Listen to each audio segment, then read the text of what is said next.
जब किसी के द्वारा ऑनलाइन ई कोर्ट सर्विस की ऐप के द्वारा अपने केस का ऑनलाइन स्टेटस चेक किया जाता है तो बहुत बार यह देखने को मिलता है कि केस स्टेटस के आगे लिखा होता है केस डिस्पोज्ड और नेचर ऑफ डिस्पोजल के आगे लिखा होता है जजमेंट या जजमेंट डिलीवर्ड। तो आखिरकार इसका मतलब क्या होता है? आखिर ऐसा क्यों लिखा जाता है?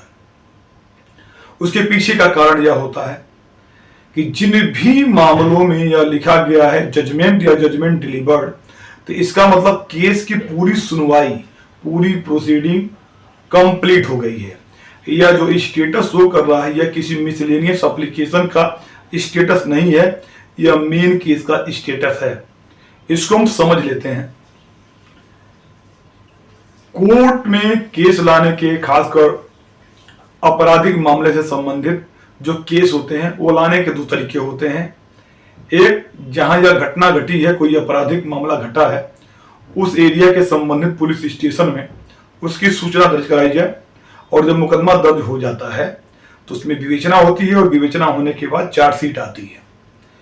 जब चार्जशीट दाखिल होती है कोर्ट में तो कोर्ट के द्वारा उस देखा जाता है कि चार्जशीट में क्या मामले का संज्ञान लेने का एविडेंस है और कोर्ट को लगता है कि हाँ, मामले का संज्ञान लिया जाना चाहिए, तो कोर्ट उस मामले की संज्ञान लेती है और संज्ञान लेने के बाद जो आरोपित पक्ष को नोटिस जारी करती है। जब आरोपित पक्ष कोर्ट में हाजिर हो जाते हैं तो उस मामले में चार्ज बनता है।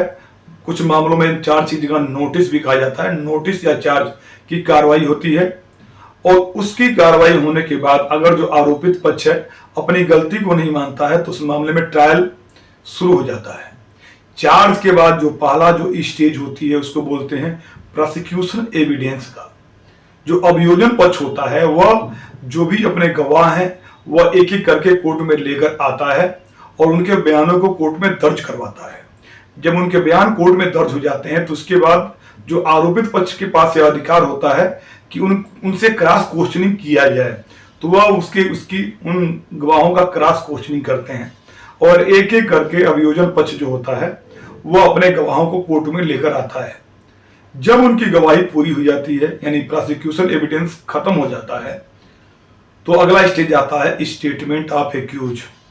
जो आरोपित व्यक्ति होता है उनका क्या होता है कि एक बयान कोर्ट में दर्ज होता है और कोर्ट में बयान लेने के दौरान कोर्ट जज साहब ये पूछते हैं कि क्या आप अपने बचाव में कोई डिफेंस एविडेंस लाना चाहते हैं। अगर उस आरोपित व्यक्ति के द्वारा यह कहा जाता है कि वह डिफेंस एविडेंस लाना चाहता है तो उसको मौका दिया जाता है और उसके बाद जो मैटर जो है, जो केस जो है, वह डिफेंस एविडेंस पर चला जाता है। डिफेंस एविडेंस में जो आरोपित व्यक्ति अपने पक्ष के जो गवाह होते हैं उनकी सबसे पहले तो कोर्ट में लिस्ट देनी होती है और जब लिस्ट कोर्ट में दे देता है तो एक एक करके उनको कोर्ट में लेकर आता है और कोर्ट में जब लेकर आएगा तो अपने गवाहों का वो बयान कोर्ट में दर्ज कराता है। जब उन गवाहों का बयान कोर्ट में दर्ज हो जाता है तो प्रोसिक्यूशन के जो एडवोकेट होते हैं, जिनको हम लोग कोर्ट के पीपी साहब बोलते हैं, जो प्रोसिक्यूशन के काउंसिल होते हैं, डिफेंस के जो विटनेस आए हुए हैं, जो गवाह आए हुए हैं, उनके बयानों के अगेंस्ट में उनसे क्रॉस करते हैं, उनका क्रॉस एग्जामिनेशन करते हैं और जब डिफेंस एविडेंस का क्रॉस एग्जामिनेशन सभी का पूरा हो जाता है तो उसके बाद जो मामला है वह लगा दिया जाता है फाइनल आर्गुमेंट पे। अब इस फाइनल आर्गुमेंट जहां होता है वहां दोनों पक्ष अपनी अपनी बातों को कहते हैं कोर्ट में। उससे संबंधित जो हायर कोर्ट की जो रूलिंग होती है वो रूलिंग भी रिकॉर्ड पे रखी जाती है और जब आर्गुमेंट पूरा हो जाता है तो उसके बाद मामला चला आता है जजमेंट पर। और जब जजमेंट होता है तो कोर्ट उस जजमेंट में सब चीजें लिखते हुए कि किस डेट में मुकदमा पंजीकृत हुआ, किस डेट में चार्जशीट कोर्ट में दाखिल हुई, कब चार्ज बना, चार्ज किन किन चीजों पर बना, एविडेंस में क्या क्या चीजें आई, बयान में कौन कौन सी चीजें महत्वपूर्ण रहीं, कौन कौन से जो हायर कोर्ट के जो जजमेंट हैं वो सपोर्ट करते हैं, इन सारी चीजों को लिखते हुए ऑर्डर पास करती है या कर सकते हैं। चूंकि फाइनल ऑर्डर वो होता है इस केस का तो जजमेंट पास करती है, तो इसी को हम फाइनल जजमेंट जानते हैं। तो जिन भी व्यक्ति के केस स्टेटस में ऐसा लिखकर आ रहा है तो अगर जजमेंट लिखा हुआ है तो हो सकता है कि वो जजमेंट के स्टेज पे लगा हो, अभी जजमेंट पास नहीं किया गया हो, रिजर्व रखा गया हो जजमेंट को। ऐसा भी हो सकता है कि जजमेंट प्रोनाउंस कर दिया। लेकिन जिन केस में जजमेंट डिलीवर्ड है, इसका मतलब कि जजमेंट ऑलरेडी हो चुका है। अगर जजमेंट ऑलरेडी हो चुका है तो जजमेंट की कॉपी को निकाल कर उसको रीड कर सकते हैं।